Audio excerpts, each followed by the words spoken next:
வணக்க மக்களே, இன்னைக்கு நம்ம என்ன பார்க்க போறோம்னா சிஎஸ்கே vs ஆர்சிபி மேட்ச் மீண்டும் நடக்கும். தேதி அறிவிப்பு. சிக்கிய ஆர்சிபி, பிசிசிஐ அதிரடி. அதாவது நடப்பு ஐபிஎல் தொடரில் நடப்பு சாம்பியனாக களமிறங்கிய சிஎஸ்கே லீக் சுற்றில் பரிதாபமாக வெளியேறியிருக்கு. ருத்ராஜ் கெய்வாட்டில் தலைமையில் ஆரம்பம் முதலை தடுமாற்றமாக விளையாடிய சிஎஸ்கே அணி 14 போட்டிகளில் 7 வெற்றியையும் 7 தோல்வியையும் பதிவு செய்திருக்காங்க. குறிப்பாக பெங்களூரு அணிக்கு எதிரான வால்வாசாவா போட்டியில் 27 ரன்கள் வித்தியாசத்தில் சிஎஸ்கே தோல்வியை சந்திச்சிருக்காங்க. அதனால் வரலாற்றில் 3வது முறையாக பிளே ஆஃப் சுற்றுக்கு தகுதி பெறாமல் வெளியேறிய சிஎஸ்கே சாம்பியன் பட்டத்தை தக்க வைக்கும் வாய்ப்பை நழுவவிட்டு இருக்கு. மறுபுறம் ஆரம்பத்திலேயே புள்ளிப்பட்டியலில் கடைசி இடத்தில் தவித்த பெங்களூரு அணியானது அதன் பின் தொடர்ந்து 6 வெற்றிகளை பெற்று சிஎஸ்கே அணிக்கு எதிரான வெற்றியை ஆர்சிபி வீரர்கள் வெறித்தனமாக மைதானத்தில் கொண்டாடியிருக்காங்க. அப்போது போட்டி முடிந்தும் வழக்கம் போல கை கொடுப்பதற்காக தோனி தலைமையில் சிஎஸ்கே வீரர்கள் வரிசையாக நின்று இருந்தாங்க. ஆனால் ஆர்சிபி வீரர்கள் மைதானத்தின் மறுபக்கத்தில் கொண்டாட்டத்தில் ஈடுபட்டு இருக்காங்க. இதனால் ஏற்கனவே தோல்வியை சந்தித்த வெறுப்பில் இருந்த தல தோனி நாம் சிஎஸ்கே கேப்டன் இல்லை என்பதை உணர்ந்து ருத்ராஜை வர சொல்லிவிட்டு ஆர்சிபி வீரர்களுக்கு கை கொடுக்காமலேயே டக்கோட்டில் இருந்த வீரர்களுக்கு மட்டும் கை கொடுத்து விட்டு சென்று இருக்காரு. ஆனால் இதனை உல்டாவாக மாற்றிய ஆர்சிபி ரசிகர்கள் ஜென்டில்மேன் விளையாட்டில் இப்படி கை கொடுக்காமல் போகலாமா என்று தல தோனியவே விமர்சித்துட்டு வராங்க. அதற்கு இந்த வருடத்துடன் ஓய்வு பெறுவார் என்று எதிர்பார்க்கப்படும் தோனிக்கு கை கொடுத்து விட்டு பின்னர் ஆர்சிபி வீரர்கள் கொண்டாடி இருக்கலாம். ஆனால் ஆர்சிபி வீரர்களோ ஏதோ ஐபிஎல் கோப்பையவே வென்ற மாதிரி தான் தற்போது கொண்டாடி இருக்காங்க. இதனால் தற்போது தல தோனியை அவமரியாதை செய்த விஷயமாகத்தான் ஆர்சிபி வீரர்கள் நடந்து கொண்டு இருக்காங்க.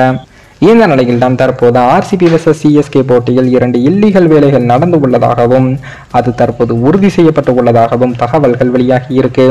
அதாவது தல தோனி நோபால் அவுட், அதே போல நோபால் கொடுத்ததற்கு விராட் கோலி நடுவரை அடிக்க போனது என இது எல்லாம் தற்போது அந்த போட்டியில் நடந்த விதிமீறல்களாக பார்க்கப்படுது. இது குறித்து தற்போது ஒரு வீடியோ பதிவு ஆதாரமாக வெளிவந்து இருக்கு. முக்கியமான தகவல் ஒன்றும் இது குறித்து தற்போது வந்து இருக்கு. அதே போல் ஆர்சிபி முதலில் பேட்டிங் செய்யும் போது 219 ரன்கள் அடிச்சிருந்தாங்க. ஆனால் இரண்டாவதாக சிஎஸ்கே பேட்டிங் செய்யும் போது ஒண்ணுமே செய்ய முடியல. அதாவது தொடர்ந்து சொதப்பலான ஆட்டம் தான் வெளிப்படுத்தி இருந்தாங்க.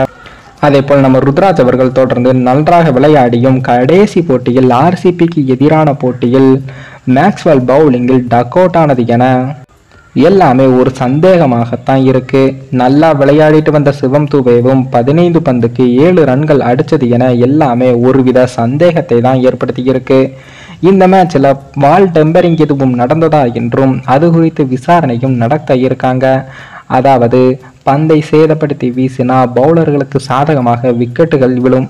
அப்படி பந்தை சேதப்படுத்தி வீசினால் பேட்டர்கள் அடித்தாலும் பந்து பறக்காது. அப்படி எதுவும் நடந்ததா என்று பிசிசிஐ தற்போது விசாரணையையும் நடத்திட்டு வராங்க. அதே போல விராட் கோலி செய்த சில விஷயங்கள் எல்லாம் கோலி ரசிகர்களுக்கு பிடிக்காத வண்ணம் தான் இருக்கு. அதாவது மிச்சல் சாட்னர் பவுலிங் வீசும்போது தேவையில்லாமல் வம்பிழுப்பது, ரசிகர்களை பார்த்து சைலன்ஸ் என்று சொல்வது, அதே போல நோபால் கொடுத்த நடுவர்களிடம் வம்புக்கு செல்வது என தொடர்ந்து விதிமீறல்களில் தான் ஈடுபட்டு வராரு.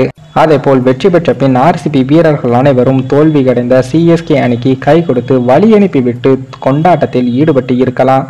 ஆனால் தேவையில்லாத வேலைகளை ஆர்சிபி செஞ்சு இருக்காங்க.